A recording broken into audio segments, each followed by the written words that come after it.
From chronic pain to sports injuries, get Asia's leading joint care under one roof. Your journey to mobility starts at Sunshine Bone and Joint Institute by Kim's Sunshine Hospital, Gachibowli or Begumpe. Book your consultation today.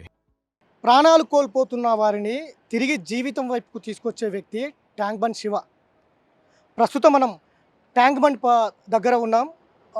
ఇక్కడ ఇది పర్యాటకులకే కాదు, ఇటు suicide స్పాట్గా కూడా ఈ మధ్యకాలంలో తరచూ వినిపిస్తూ ఉంటుంది. సో అట్లాంటి సూసైడ్ స్పాట్గా ప్రసిద్ధికెక్కుతున్నటువంటి హుస్సేన్ సాగర్లో అనేక మంది ప్రాణాలు కాపాడినటువంటి ట్యాంక్ బండ్ శివ పేరు అందరికీ తెలిసిందే. ప్రస్తుతం ఆయనను ప్రభుత్వము ఆర్థిక సాయం అందించింది, ఆదుకుంది. ఎంతోమంది ప్రాణాలను ట్యాంక్ బండ్ నుంచి కాపాడి మళ్ళీ తిరిగి తమ జీవితం వైపుకు తీసుకొచ్చినటువంటి శివ ప్రస్తుతం మనకు అందుబాటులో ఉన్నారు. ఇద్దరు భార్యాభర్తలు కూడా ఇక్కడే ఉన్నారు. అన్న చెప్పండి, మీకు ఈ మధ్యకాలంలో చాలామంది హుస్సేన్ సాగర్లో పడి ప్రాణాలు కోల్పోతున్న వారిని బయటికి తీసుకురావడము, అట్లనే తిరిగి వారి జీవితాన్ని ఇవ్వడము, శవాలను కూడా చాలా శవాలను బయటికి తీసుకొచ్చినటువంటి ఉంది, మీకు ఆ చరిత్ర ఉంది. సో ప్రభుత్వము మిమ్మల్ని ఆదుకుంది, ఎట్లా అనిపిస్తుంది? ప్రభుత్వం ఎందుకు ఆదుకుంది అంటే ఏం చెప్తారు మీరు? అందరికీ నమస్తే. నేను ట్యాంక్ బండ్ శివ. ఈరోజు గతంలో కూడా నా కష్టాలు చాలామంది చెప్పుకోవడం జరిగింది. ఆ సమయంలో ఎవరు ఉన్నారు దేవుడాన్ని మొక్కితే సమయానికి ఉన్నామని చెప్పి వెళ్ళిపోయే వాళ్ళు కనబడరు, కానీ మాకు నిలబడి ఆదుకునే వాళ్ళు ఎవరు లేరు. కానీ ఇప్పుడు రీసెంట్గా మా బాబు కంటిన్యూగా ఒకటే వారంలో 5 డెడ్ బాడీలు తీసిండు. ఆ సమయంలో దాన్ని అంచెలు లెక్కబెట్టలేని సమస్య. అది కారణం ట్యాంక్ బండ్. ట్యాంక్ బండ్లో ఉన్న నీళ్లు ఒక సూసైడ్గా మార్చుకున్నారు. మేము అప్పటి అదే మొత్తుకుంటున్నాం, ఏమని ఇలాంటి స్పాట్లకి వచ్చినా కూడా పర్యాటకులకు అందం ఉండాలి, కానీ చనిపోయేదానికి ఉండకూడదు. దీనిపైన మేము ఉన్నాం సార్, మాకంటూ ఏదైనా సహాయం చెయ్యండి అనేది అడగలేదు, కానీ గుర్తించండి, మమ్మల్ని గుర్తించండి, మాకంటూ ఏదైనా జాబ్ లాంటిది, అలాగే మాకు ఉండేదానికి ఇల్లు రూపంలో అంటే ఇప్పుడు సార్ నేను అడిగితే అది బాగుంది, నాకు నచ్చదు. అట్లా మమ్మల్ని రీసెంట్గా బ్రహ్మానందం సారు, అర్జున్ సారు మమ్మల్ని పిలిచి, అంటే ఒక సామాన్యుడిగా మమ్మల్ని పిలిచి సాయం చేసిన వాళ్ళు. ఆ సహాయంలో వాళ్ళకి మేము రుణపడి ఉంటాం. ఏంటంటే 1,00,000 రూపాయలు మాకు ఇవ్వడము, అలాగే పెద్ద మనిషి గౌరవమే, అంటే ఒక గిన్నీస్ బుక్ రికార్డు తీసుకున్నామని. సినిమా ఫీల్డ్ అంటే ఒక తెరపైన ఒక నాటకాల బొమ్మ కాదు, ఒక మనిషి రూపంలో ఒక కామెడియన్గా కొన్ని వందల సినిమాలు తీసిన మనిషి బ్రహ్మానందం గారు. మా మనసుకి తండ్రి లాంటి మనిషి అనేది నేను సార్కి కాళ్ళు మొక్కడం జరిగింది. కాళ్ళు మొక్కిన మరుక్షణమే వెనక ముందు ఆలోచన చేయకుండా తిరిగి ఆయన నాకు సంస్కారానికి నమస్కారం అన్నట్టుగా నా ఒక పాదాలను నేను తాకడము, అది రేవంత్ రెడ్డి గారి వాళ్ళ భార్య గారు అక్క నన్ను ఈ వీడియోలు వైరల్ కావడము, ఆ వీడియోలు తన కుటుంబ సభ్యులు మొత్తం చూసి చెల్లించి మా పట్ల నేను అడిగింది ఏంటంటే, సార్ నేను ఈ ట్యాంక్ బండ్లో దూకుతున్నా తీస్తున్నా మృతదేహాలు కుళ్ళిపోయినవి ఆన్ ద స్పాట్లో దూకి తీసిన దేహాన్ని వాళ్ళ కుటుంబానికి అప్పచెప్తున్నా. నాకంటూ ఎలాంటిది ఏం లేదు సార్, నాకు జీవన ఉపాధి లేదు, నేను అడగను కూడా, అడిగేవాడిని కాదు, గుర్తించండి. ఈ యొక్క వీడియో సార్ దాకా వెళితే నా కుటుంబాన్ని ఆదుకుంటారని అడగడం జరిగింది. ఆ వీడియో చూసిన మరుక్షణం వాళ్ళు చెల్లించి మా సీఎం రేవంత్ రెడ్డి గారి భార్య వాళ్ళ కుటుంబం అందరూ బాగుండాలి, అందులో వాళ్ళందరూ ఉండాలి. మన తెలంగాణ రాష్ట్ర ప్రభుత్వాన్ని బరువుగా స్తంభాలుగా మోస్తున్న వాళ్ళందరికీ పేరు పేరున నమస్కారం చేస్తున్నా అందరికీ. ఎందుకంటే ఇప్పుడు మనం మహానగరం అంటే మనకు హైదరాబాదు, తెలంగాణలో ఉన్నది గొప్పగా టూరిస్ట్ ప్లేస్ అంటే ఈ యొక్క బుద్ధుడు అంటేనే చెరువు. ఈ చెరువుకున్న ఒక సిపాయి లాంటి వాడిని ఒక సేవాభావంతో ఒక శివాల శివగా ఒక శివుడి రూపంలో నేను పని చేస్తున్నందుకు నన్ను గుర్తించి ఒక డబల్ బెడ్రూమ్ ఇల్లు కేటాయించారు. అలాగే నేను అడిగింది ఒక స్విమ్మింగ్ పూల్ అడిగిన. స్విమ్మింగ్ పూల్ అనేది కొన్ని వందల మంది పిల్లలకి. స్విమ్మింగ్ పూల్ ఎందుకు అడిగినారు ముఖ్యమంత్రిని? ఏం చేయబోతున్నారు సార్? నేను స్విమ్మింగ్ పూల్ అడగడానికి కారణం ఏంటంటే, మీ బాబైనా ఇంకొకరి బాబైనా ఇంకొక అమ్మాయినా వాళ్ళ మన కుటుంబంలో ఎవరైనా స్విమ్మింగ్ పూల్ పోవాలంటే కమర్షియల్ డబ్బుల సంపాదన. అది ఆ డబ్బుల సంపాదన అనేది కొందరు ఉన్నవాళ్ళు పోతారు, లేని వాళ్ళు ఎక్కడ పోవాలి? అలా ఆ రోజుల్లో లాగా చెరువులు బావులు సరైన లేవు. కాబట్టి నేను అడిగింది ఒక స్విమ్మింగ్ పూల్. ఈ నీళ్ళలో ఈత కొట్టిపిస్తా అంటే ఎవరు రారు, వచ్చినా నేను కాబట్టి తట్టుకుంటున్నా, వేరే వాళ్ళు తట్టుకోలేరు. కాబట్టి స్విమ్మింగ్ పూల్ కట్టిస్తే కొన్ని వందల మంది పిల్లలకు ఈత నేర్పిస్తా, వాళ్ళు ప్రాణాలు కాపాడుకుంటూ ఇంకొకరి ప్రాణాలు కాపాడుతారనే నా నమ్మకం. అలాగే నేవీ ఉండొచ్చు, వాళ్ళ ఉద్యోగాలు సంపాదించుకోవాలంటే ఒక స్పోర్ట్స్ కావాలి. స్పోర్ట్స్కి తగ్గట్టు దానికి ఆ, ఒక గురువు కావాలి. ఆ గురువు నేను. నాకు లింకులు ఉండదు, మళ్ళీ మొత్తం నా పైన ఆధారం ఉండాలి. ఆ ఒక స్విమ్మింగ్ పూల్ నాకే కేటాయించాలి. నేను 100 మంది పిల్లలకి చనిపోయే లోపు వీళ్ళకి నేర్పిస్తే వాళ్ళు ఇంకొందరు నేర్పించుకుంటారు అనేది నా నమ్మకం. అందుకని నేను స్విమ్మింగ్ పూల్ అడిగిన సారు అప్రూవల్ చేశారు. మిమ్మల్ని గుర్తించి ప్రభుత్వం మీకు సాయం చేసింది. సాయం అంతే. ఏం సాయం చేసింది? మాకు డబుల్ బెడ్రూమ్ ఇల్లు ఇస్తామని చెప్పేసి మాట ఇచ్చిండు సారు. అలాగే ఒక 5 లక్షల రూపాయలు ఇవ్వడం జరిగింది. మా బాబుకు హోంగార్డ్ జాబ్ ఇవ్వడం జరిగింది. నాకు ఒక స్విమ్మింగ్ పూల్ సంజీవయ్య పార్కులో కట్టిస్తున్నామని చెప్పేసి జరగడం జరిగింది. అన్ని అప్రూవల్ అయిపోయినాయి. ఏంటంటే ఇప్పుడు కట్టడం లేదు. ఈ ఈ ఈ వీడియో ఖచ్చితంగా సార్ వింటే ఆయన చేతుల మీదనే అది మళ్ళీ ఓపెనింగ్ అయ్యి ప్రజల్లో ఉన్న పిల్లలందరికీ ఆ ఒక స్విమ్మింగ్ పూలు, దాని కళ, దాని వెనుక ఉన్న ఆలోచన ఏంది అనేది ప్రజలకు తెలుస్తుంది. నేను అదే కోరుకుంటున్నా. ఈరోజు నాకు సరే, మీ కష్టాన్ని గుర్తించి ప్రభుత్వం మిమ్మల్ని ఆదుకుంది, ఆర్థిక సాయం చేసింది. మీకు హ్యాపీ. ఓకే. మీరు చేస్తున్న శ్రమ ఎవరు చేయరు వాస్తవానికి. సో ఎందుకు మీరు ఇట్లాంటి వృత్తిని ఎంచుకున్నారు? అంటే చాలామంది ఇప్పుడు హుస్సేన్ సాగర్ అంటే ఒక పర్యాటక కేంద్రం. ఇక్కడ అనేక వ్యాపారాలు పెట్టుకోవచ్చు, జీవనోపాధి పొందవచ్చు, ఆదాయం తీసుకోవచ్చు. కానీ మీరు కేవలం ఇక్కడ సూసైడ్ స్పాట్గా హుస్సేన్ సాగర్లో పడిన శవాలను బయటికి తీసుకురావడం, వాళ్ళు రక్షించడం, ఇట్లాంటి పనిని మీరు వృత్తిగా ఎందుకు ఎంచుకున్నారంటే ఏం చెప్తారు? సార్, నేను చిన్నగా ఉన్నప్పటి నుంచి ఒక అనాథగా పెరిగి ఇక్కడనే పెద్దగైనా. నాకంటూ చెప్పుకోవడానికి ఏమీ లేదు. నేను ఒక మనిషిని మాత్రమే. నా కళ్ళ ఎదురుగా ఎందరో అభాగ్యులు, అమాయకులు ఆపదతో, కోపాలతో, తాపాలతో వచ్చి నీళ్ళలో సూసైడ్ చేసుకున్నప్పుడు నా కళ్ళ ఎదురుగా పడ్డవాళ్ళని కాపాడుతున్నా. 27 సంవత్సరాల నుంచి నేను 141 మంది ప్రాణాలు తెగించి కాపాడినా. వేళ్లకు లెక్కలేదు. ఎందుకంటే డెడ్ బాడీలు చనిపోయిన మృతదేహాలు తీసి వాళ్ళ కుటుంబాలకి ఆ రైల్వే ట్రాక్ పైన లేదా ఫుట్పాత్ పైన చనిపోయి వాళ్ళని తీసిన డెడ్ బాడీలు. ఇది ఎందుకు ఎంచుకున్నా అంటే నేను కూడా ఒక మనిషినే. ఒక మనిషి ఇంకొక మనిషి సాయం చేయాలంటే ఒక ఆలోచన ఏంది, నాకు డబ్బుతో కూడుకున్నోనైతే మీలాగా పని చేసుకుని బతుకుతుండే, అది నా కుటుంబానికి మాత్రమే చెందుతుంది. నేను చేసే సేవ ఈరోజు ప్రపంచమంతా మీరు గుర్తించి మమ్మల్ని అడుగుతారు, శివ ఎందుకు ఎంచుకున్నావు అంటే ఇక్కడ ఒక మనిషి కావాలి సార్. నాలాంటి వాళ్ళు ఈ ఒకటే చెరువు కాదు, హైదరాబాద్, తెలంగాణ ఈ చుట్టుపక్కల కూడా చాలా చెరువులు ఉన్నాయి. ఆ చెరువులలో కూడా మనుషులు కావాలి. నాకంటూ ఒక స్థాయి కావాలంటే ఖచ్చితంగా ఒక స్విమ్మింగ్ పూల్ కావాలి. ఆ స్విమ్మింగ్ పూల్లో ఎందరో చిన్నారులు నేర్చుకొని పెద్దయ్యి వాళ్ళ ఇష్టపూర్వంగా నన్ను ఫాలో అయితే వాళ్ళు కూడా ఇంకొందరిని కాపాడుతారనే నమ్మకం నాది. ఎందుకు వచ్చింది అంటే ఈ ఆలోచన ఎందుకు వచ్చింది? ఇందులో పడిన శవాలను తీసుకురావాలి, బ్రతికించగలగాలి, వారికి ఒక జీతం ఇవ్వాలి, ఇట్లాంటి ఆలోచన ఎట్లా వచ్చింది శివకి? సార్, నేను సేవ చేస్తున్నాను సార్. నేను సేవ చేస్తున్నా. సేవకు అర్థం మనసుకి దీనికే తెలుసు. నా అంతరాత్మలో ఏముందంటే ఒక సేవ చేయాలనే ఒక ఆలోచన. నేను ఒక పెద్ద మనుషులు అంటే వయసులో పెద్దవాళ్ళు, వాళ్ళ దగ్గర నేర్చుకున్న విధానం నేను. ఎందుకంటే ఈరోజు సెల్ ఫోన్స్ వచ్చినాయి, ఒకప్పుడు సెల్ ఫోన్ లేదు. ఒక మనిషి చనిపోతే సెల్ ఫోన్ పట్టుకొని ఇలా వీడియోలు తీస్తారు, కానీ ఆ వీడియో వెనకాల ఒక మనిషి చనిపోతున్నాను ఎవరు గుర్తించట్లేదు. ఆ గుర్తించే మనిషి ట్యాంక్ బండ్ శివ. నేనున్నా మీకు అని చెప్పేసి దూకుతున్నా, తీస్తున్నా, ఈరోజు వాళ్ళ కుటుంబాలకు అప్పచెప్తున్నా. అందుకని ఈరోజు నాకు స్పందించారు. మీరందరూ ఉన్నారు కాబట్టి రేవంత్ రెడ్డి గారు అలాగే కేటీఆర్ గారి ఈ సమాజం అంతా నన్ను గుర్తిస్తుందనే కారణం ఒక శవాలు తీస్తున్నాడు.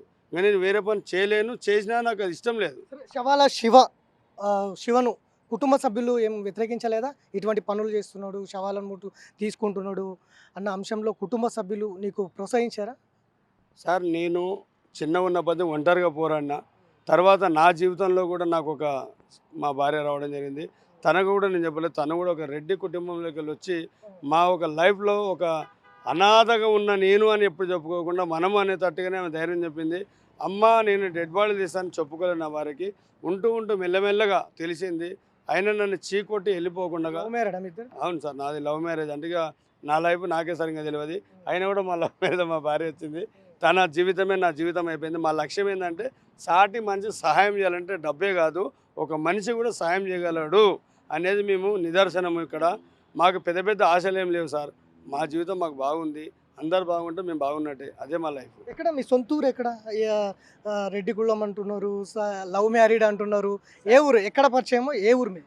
సార్, నేను ఖరీదాబాద్ హాస్టల్లోకి వెళ్ళి అనుకోని సమయంలో ఇక్కడ ఒక మనిషిని కోల్పోయినా.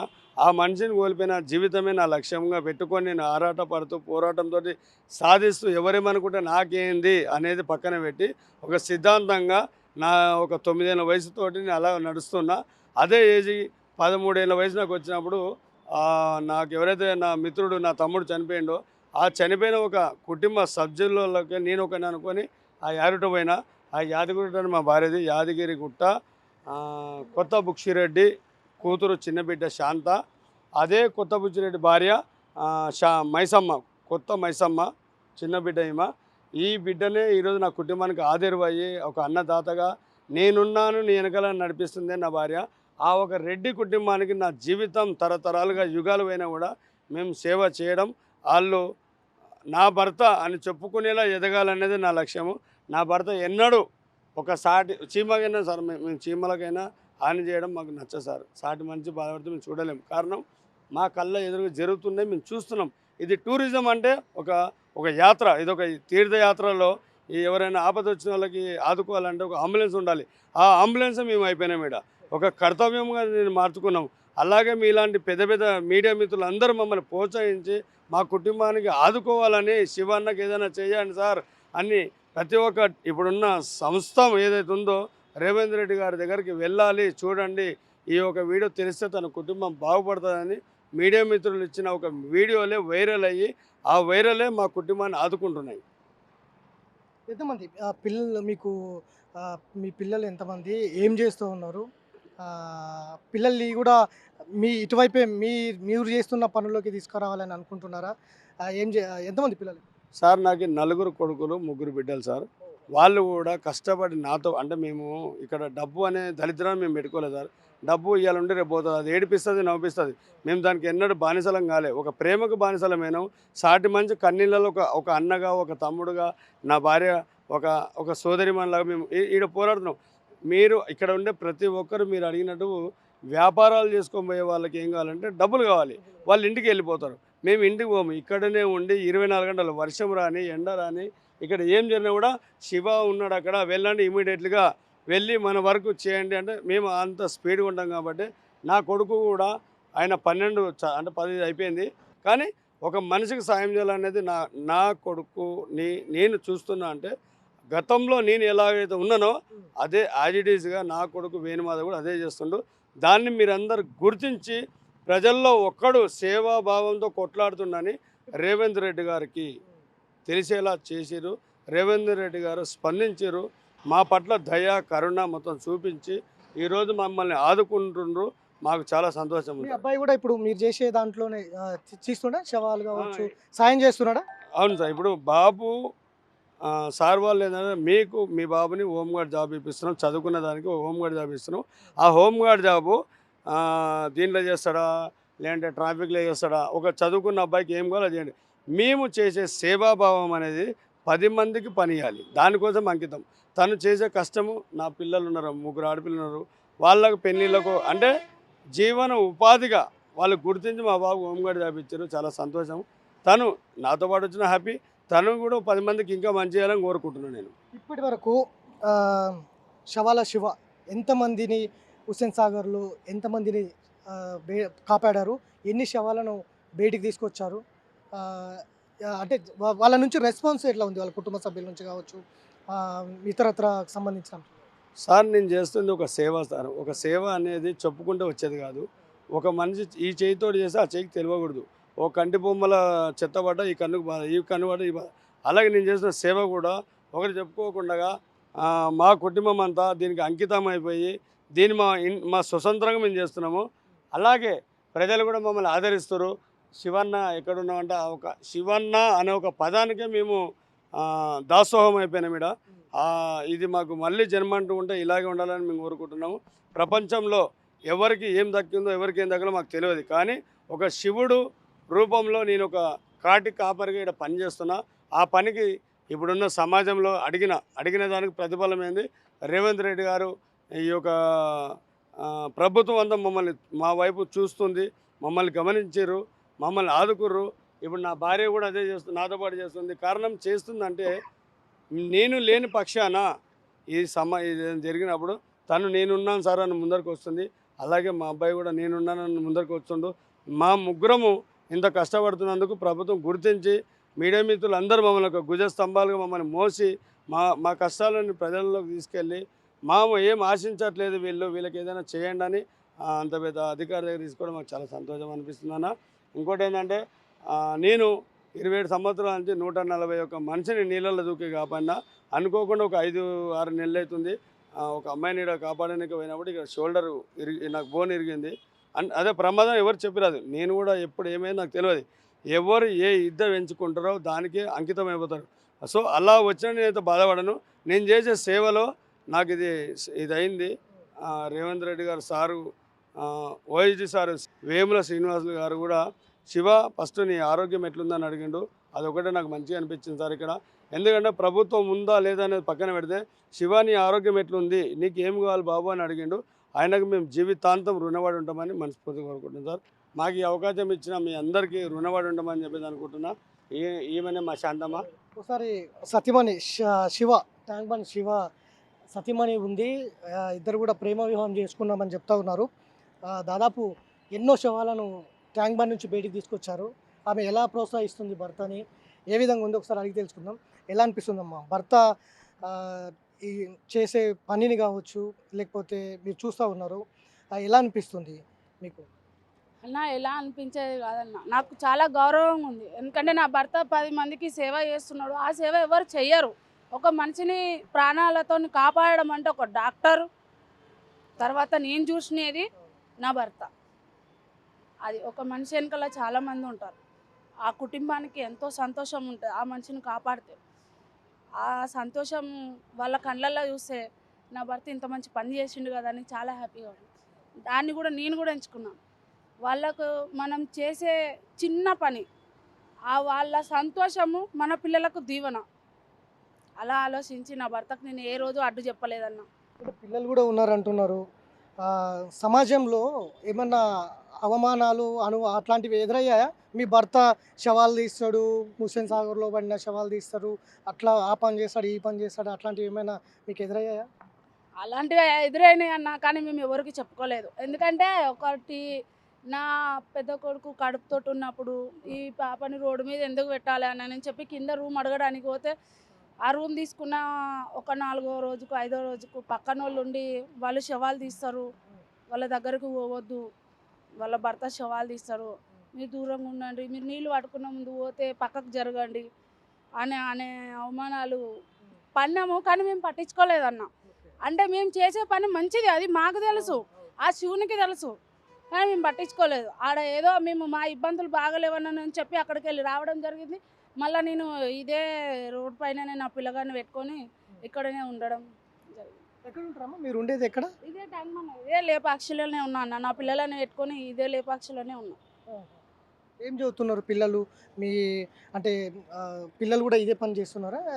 ముగ్గురు కొడుకు. ఇప్పుడు నా పెద్ద కొడుకు కూడా 12వ తరగతి చదువుకున్నాడు, కానీ ఆ 12వ తరగతి ఆపేసిండు. 10 పాస్ అయ్యిండు, కంటిన్యూగా మంచిగా అయిండు.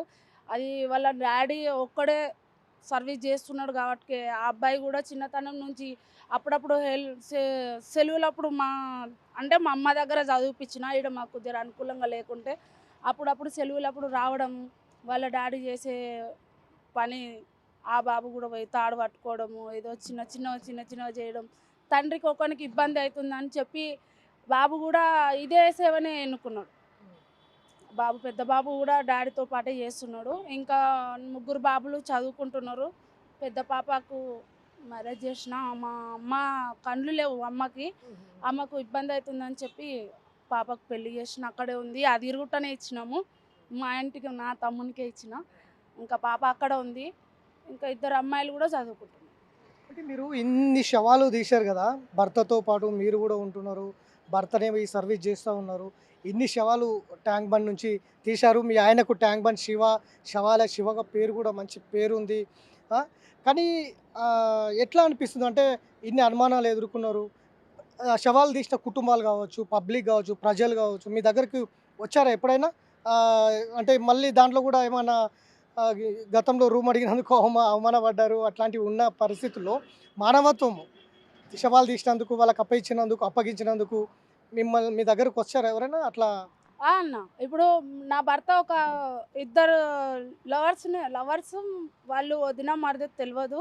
వాళ్ళని కాపాడినందుకు వాళ్ళ భర్త వచ్చి మాకు మీరు నా ఇంటి దేవతను కాపాడిరు అని చెప్పి వచ్చి నా భర్తకు హ్యాండ్స్ ఆఫ్ చెప్పడము, ఆయన నా ప్రాణాన్ని కాపాడినవని మమ్మల్ని ప్రోత్సహించడము నాకు మంచిగా హ్యాపీగా అనిపించింది అన్న.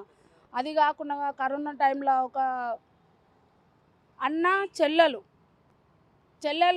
పెళ్ళి చేసుకుంది. అన్న చెల్లెల కోసం అలానే ఉండిపోయిండు, చెల్లెలను చూసుకుంటా అని. కరోనా టైంలో ఆయనకు దగ్గు